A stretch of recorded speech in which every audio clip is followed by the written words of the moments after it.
Welcome to Art Ed Radio, the podcast for art teachers. This show is produced by the Art of Education, and I'm your host, Andrew McCormick.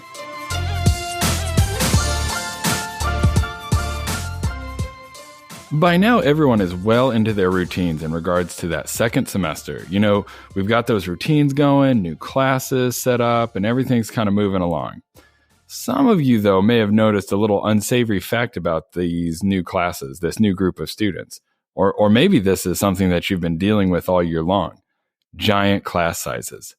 The simple math is this. As many of our schools are struggling with proper funding, we're all forced to do more and more with ever less resources. Fewer teachers, more students, giant class sizes. From my experience and from what we hear from listeners, these giant class sizes are especially frequent in middle school. And I kind of have a theory about that. I think school districts like to start their students off really well and be really appealing to parents. And then we really care how we finish them off and send them off into this magical real world and after high school. And sometimes I think that being in the middle as a middle school teacher, you sometimes get kind of overlooked and forgotten about.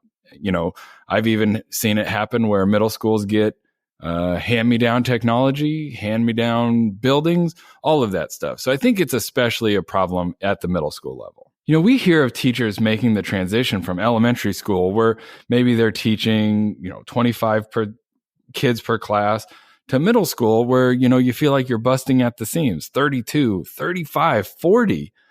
For those of you who have been there, you know how tricky these big classes can be. So the good thing is I'm bringing on Tim here in a second to talk about ways to navigate and succeed despite these tough odds. When we encounter these big classes, your classroom management game has to be strong. You've got to have a plan and you've got to work that plan. A bad day of classroom management, being inconsistent or not setting up good routines early on can really spell disaster for such a big class. Well, I know that some of us can't even fathom a spring break or let alone a summer break. We know that it's going to be here before we know it. It really is a great time to brush up on your classroom management so that you feel equipped to tackle these big classes. AOE's class, Managing the Art Room, is just the thing that you might be looking for.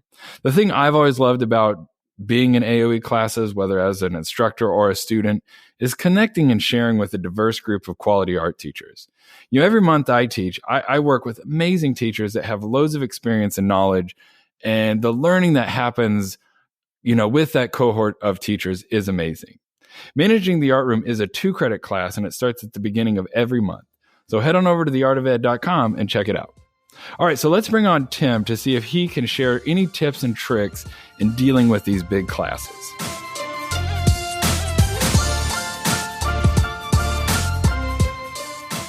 All right. Well, Tim, thanks for coming on, man. I'm excited to catch up with you. It's been a while since I've had you on. Yeah, for sure. We've had so many episodes lately dealing with the Art Ed Now conference. And now that that's done, we can kind of move on. So, yeah, I'm excited to talk to you.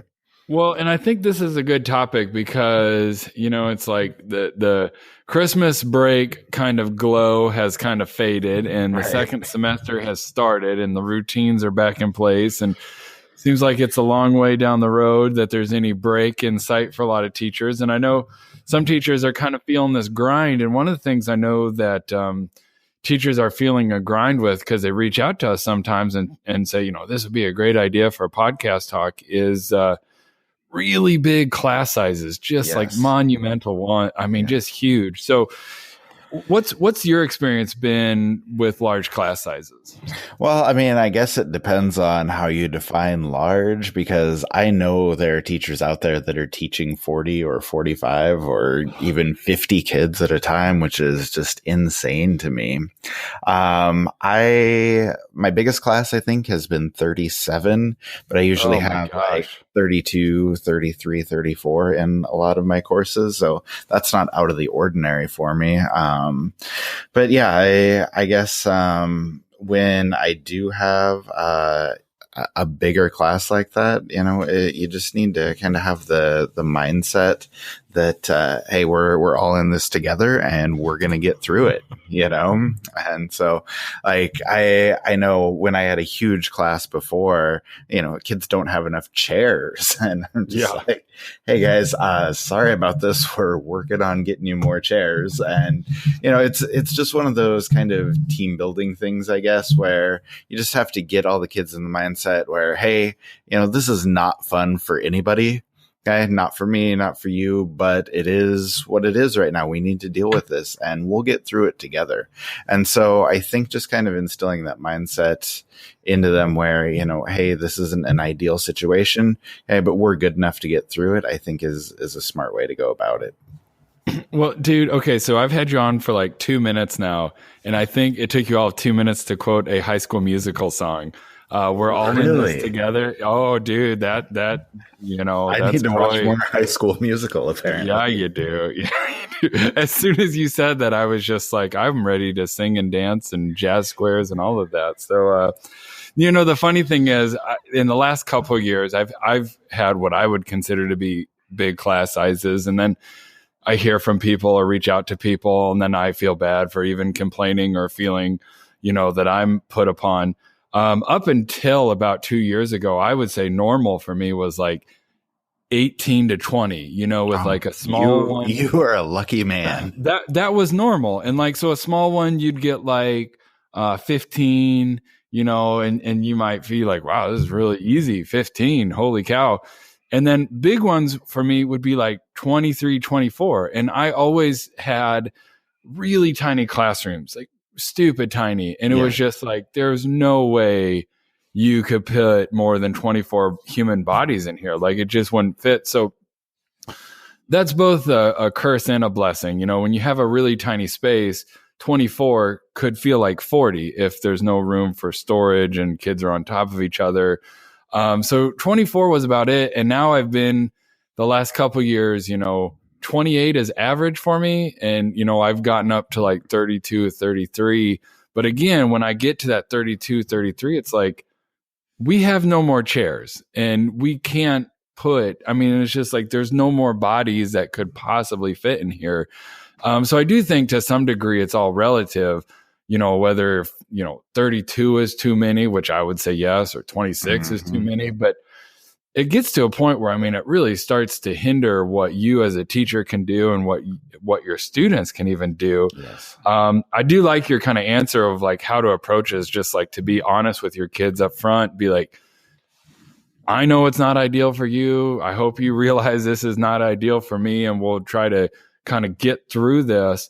But I just wonder, like, are there some other kind of practical things that you've realized or kind of learned as you dealt with those big classes that were kind of like little hacks that somebody might be able to like take away and start using?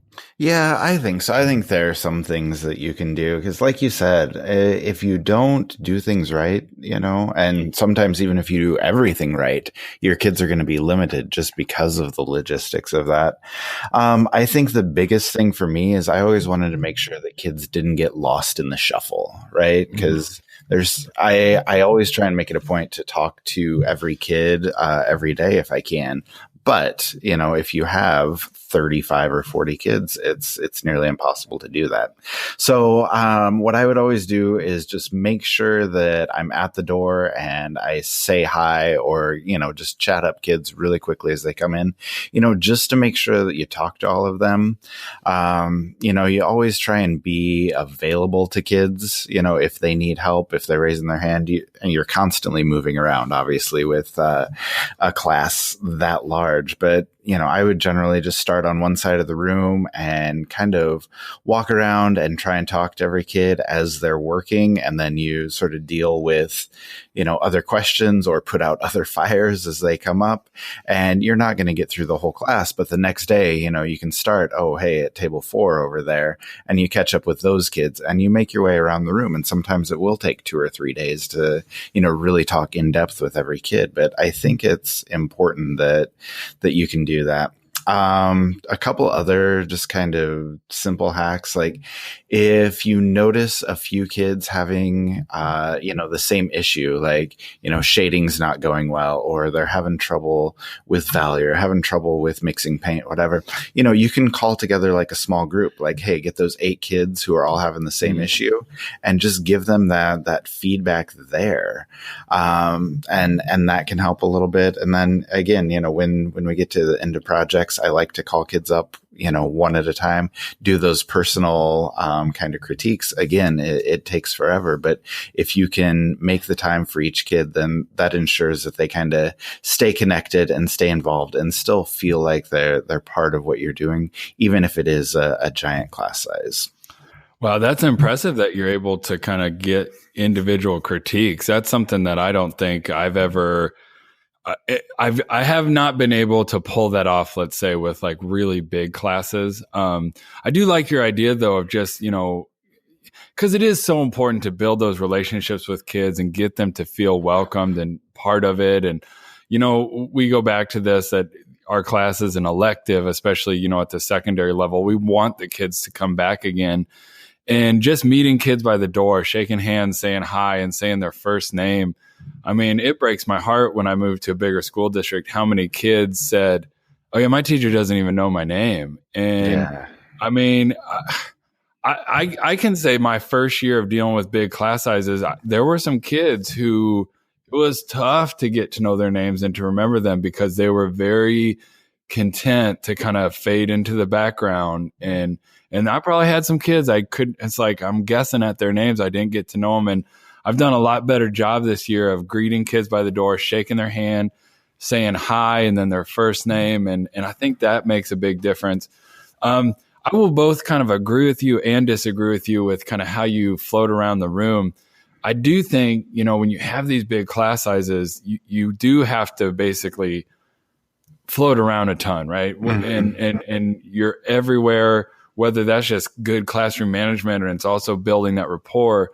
But then I will do that maybe 3 or 4 times every 45-minute classroom. But then I always have kind of a spot where I'm going to sit down and like work alongside some kids. And I try to make that be like a different table every day. So I'm not always sitting by like the table of, sometimes I call it the soft landing, like the place where like the kids are really into art and they're really into it. It'd be easy to sit at that table every day, but to then also sit at the table with the kids who maybe have like a bad attitude and don't really want to be there and are screwing around. It always surprises me just like what my presence and drawing next to them for 10 minutes and kind of shooting the breeze with them a little bit while we're drawing does for like their outlook and their behavior. So I think it's both. You got to float around, but then you also got to like be deliberate with your time and sometimes sit with people. So maybe I'm being a little hard on myself. Maybe that's kind of what you do with those individual critiques. I'm just kind of sitting at a table of 4 or 5 kids and giving them a little bit more focused time during that time. Yeah. And if you can pull that off, I definitely think that's worthwhile. And I try to do that as well. Like I said, I never make it all the way around the room to talk to every kid because a lot of times, you do those in-depth conversations and they are incredibly valuable. So I would definitely encourage anybody to do that if and when they can. And, this is a whole nother conversation, but it seems like every really big class I've had has also had some really big personalities, kids who require a lot of my time, whether they're having some behavioral issues or having some sort of, they need some help understanding something. And you just feel so bad because it's like, okay, if I could just get this kid in a class of like 18 or 20, I could really make some progress. But I got 31 other kids up in here that I have to deal with. That's been really tough for me. Have you ever had kind of an experience like that where you've had to like go to the counselor, go to the principal and say like, listen, I know the reality is I got to have this big class, but like this kid and this kid are not gonna make it in a big class. They need to be switched out to one of my smaller classes. I haven't run into that, I guess, just because I was never able to move kids around as much as I would like to. I mean, I know there are teachers that can get them in different classes, but a lot of times, that really didn't work for me. And, it's always unfortunate, but a lot of times I just kind of cut back on, what kids are able to do. Like if they're not able to handle supplies, if they're not able to, handle what's going on, then, we get a smaller number of supplies. We get more simple, more straightforward projects.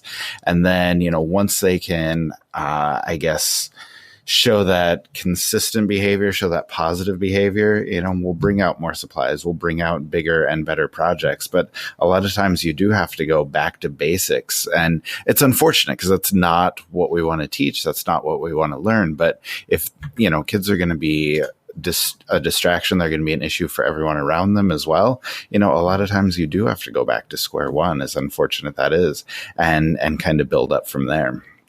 Well, and man, being a teacher is so hard. It's so complicated because I've had classes that are big and I'm just like, oh my God, we're not going to do anything but like markers and paper because this is just unruly.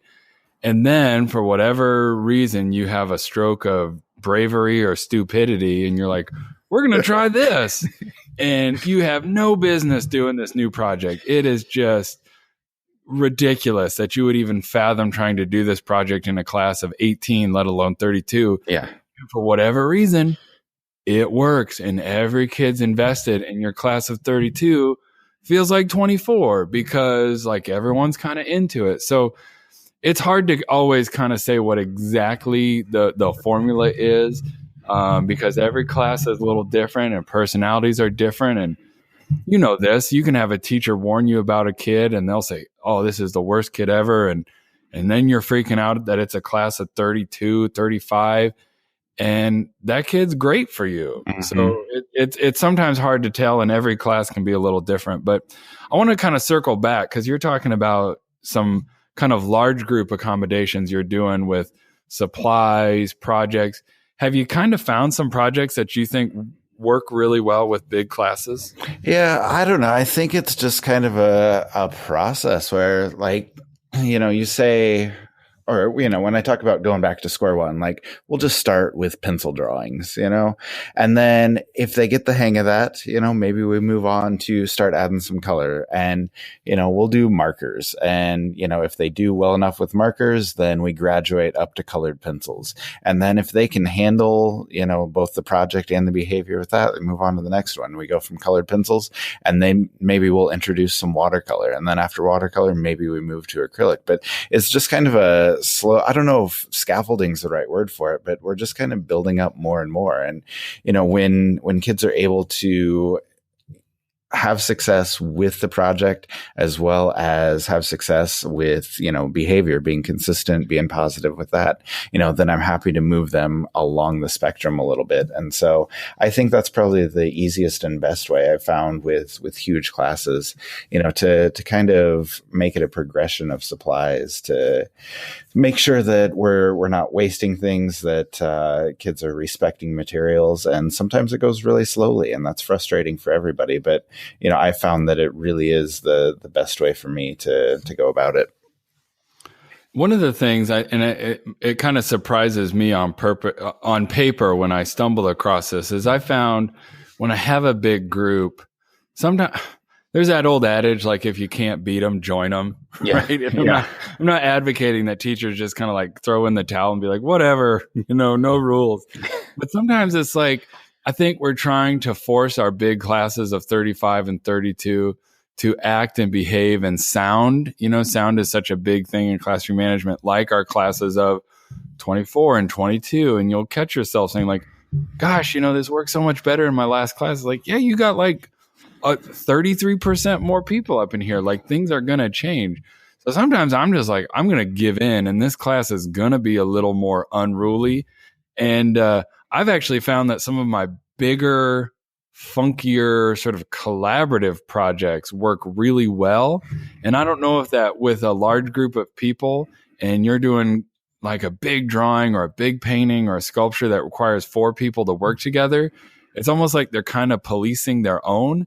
And there's like fewer kids that kind of can melt away and kind of be left out and misbehave because they're kind of feeling like internally accountable to everyone else in the classroom. I don't know, maybe that's crazy, but I feel like that has been working for me in the past. Yeah, I'm a fan of group projects, and I think you can do some really cool things. And I think there are a lot of ideas just on the AOE website of, different plans, different group projects, collaborative projects that really can help, like you said, get kids more involved with the class, get them, knowing their classmates better.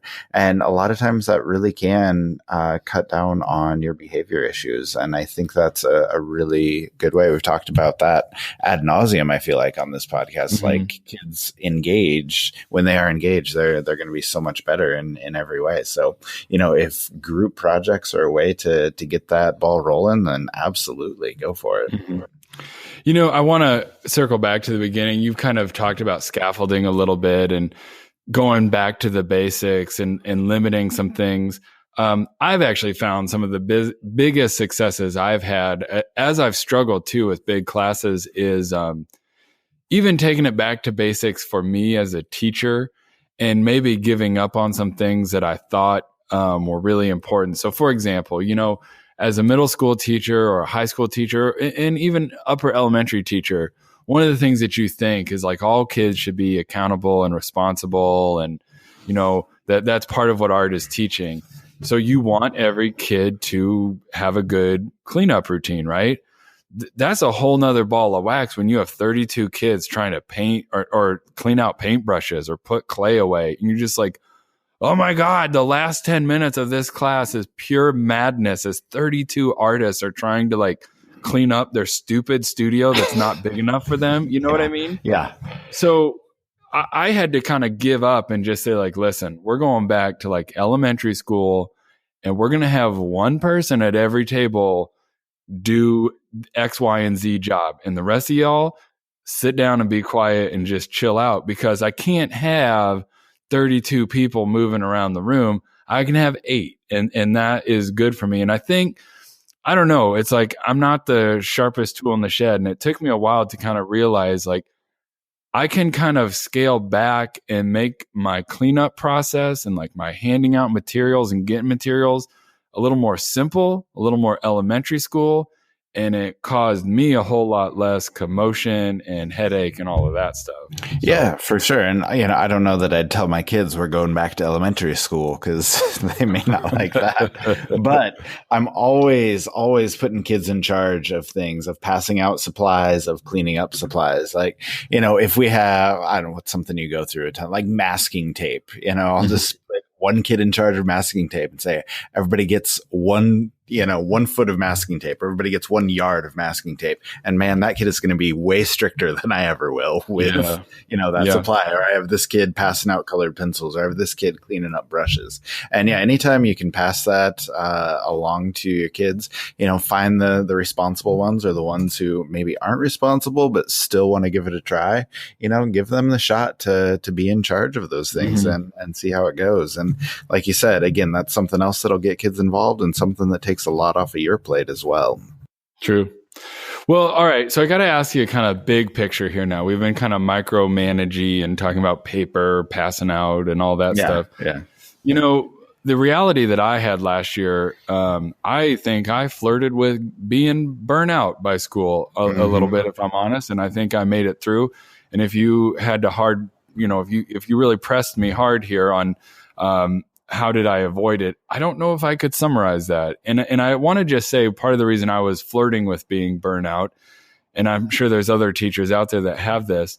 Not only did I have most of my classes at 30 to 32, that's what almost all my classes were. And I taught 7 out of 8 periods. A lot of my classes were actually AB. So I actually had more classes than like your math teacher or your science teacher because they didn't teach AB. So I'd see, for the first 3 periods of the day, 1A, 1B, 2A, 2B, and each one has 31, 32 kids. And you got to remember all their names and the dynamics and where their artwork is. Okay. So I'm just kind of setting the scene. What do you say to a teacher like that who's got, 500 kids, crappy supplies, 35 kids in every class? How do they get their mindset right to avoid that burnout and kind of survive through the year and then start to thrive? Yeah, that's a tough one because it is just so hard day after day after day to come into that situation. And so I think the biggest thing you can do is just get your classroom running the way you want it to run. So, we spend a ton of time talking about the small scale things, talking about the logistics. But if you get those right, like the big picture comes into focus. Like if you have, whatever size of class, if you have kids working together, if you have kids that are happy to be there, if you have kids that are engaged and feeling welcome and really involved in their art, then all of a sudden you can see, hey, I am making a difference for all of these kids. And you can see that even though you have huge classes, it also is a huge opportunity to, make a difference for all of the kids that you're coming into contact with. And, it's going to be tough and there are going to be some really, really rough days, but, that's part of being a teacher. And like I said, if you can get things running the way you want them to run, that's going to make your life so much easier. And you're going to feel so much better each time you go in there. So as much as, we are sweating the small stuff, I think it's vitally important to get that right so that you can have the right mindset every day when you walk into that classroom. And I would say this, not that I have an answer, but I feel like I have an idea of what the wrong answer would be.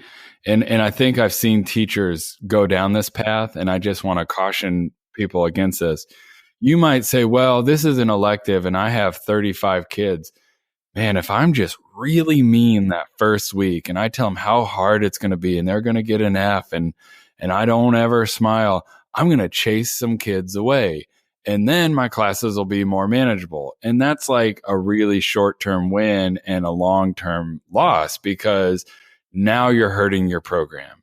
And now you're going from having a lot of kids to not enough kids.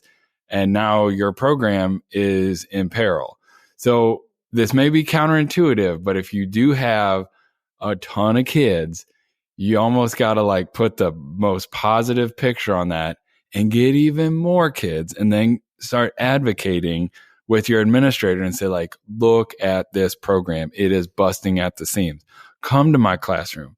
Come see me on a Wednesday when I have 35 kids trying to do clay in a room that's got 24 chairs. Tell me we don't need another teacher. Tell me we don't need to create more space for these kids, because this program is awesome despite all these limitations that you're putting on me. Now, I can say that from afar and tell people to advocate and be the squeaky wheel and you'll get the grease. But that is hard for people. And I think that's what you have to do to survive long term, is eventually start playing the long game and advocating for yourself and your program. Yeah, absolutely. I don't think I can add anything else to that. You said it very well. Woo! I'm on fire tonight, man. Well, thanks for coming in. It's been too long since I've kind of hosted one of these and brought you on. So it was fun to talk to you. Yeah, you too, man. Thanks. All right, we'll talk to you later. Back to basics. That's my big takeaway from Tim. Don't be afraid to pull back a little bit and do things a little closer to the vest when you have a big class. Don't be afraid to admit to yourself and even your students that this isn't ideal, but then make a plan and stick to it. Scale it down. Keep it simple. Keep everything consistent, and then advocate like mad for yourself to start moving the needle of class sizes in a more positive direction. I know for me, when I had struggles and I felt ineffective in the face of big classes, I got down on myself and I started to feed into a negative loop of doubt and frustration. And where did that get me? It got me close to the brink of being a burned out, bitter teacher.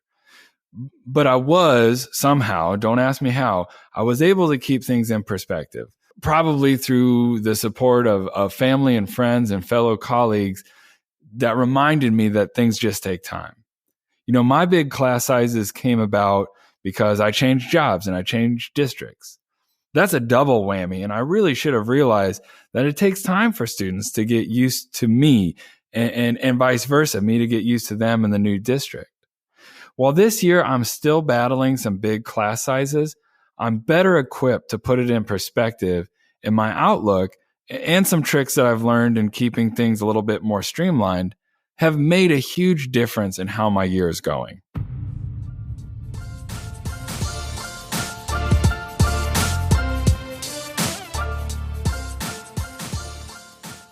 Art Ed Radio is developed, produced, and supported by the Art of Education with audio engineering by Michael Crocker. You know, Tim and I often try to steer you guys to check out some of the AOE courses or pro packs, but I do want to put a plug in for just simply checking out the sheer mass of great free resources that are online with AOE. If we're talking curriculum, we've got a ton of great PDFs and planning sheets to help you get that curriculum figured out and on its feet. Tons of great tips and tricks out there. I'm always amazed at how many awesome resources I find when I head over to the AOE website when I use it just for, searching stuff. While you're there, make sure you check out all the other great resources, including some of the podcasts that we've been putting together. We've got quite the list. And speaking of which, allow me to give you a sneak peek into next week. Next week will be Art Ed Radio's 104th episode. That's 2 full years of weekly podcasts. This is an awesome accomplishment for Art Ed Radio, Tim and I, and for all the great folks at the Art of Education. It's also a testament to you all for being awesome listeners. And I have to say, though, that I am feeling a little stupid that I don't often take the time to just stop and say thank you to all you guys for listening. I really appreciate it. This has been a real blast to do and an honor that so many awesome art teachers out there are listening to us. Some of you have noticed that I haven't been hosting as much anymore, and I feel like I can share this with you now. Next week's episode will be my last one hosting Art Ed Radio. Like I said, it's been a blast, but I've got some things in my school district that I'm really passionate about fixing, and I've been putting a lot of my energies a bit more locally lately. I'll still come around from time to time when Tim can't find anyone better to talk to.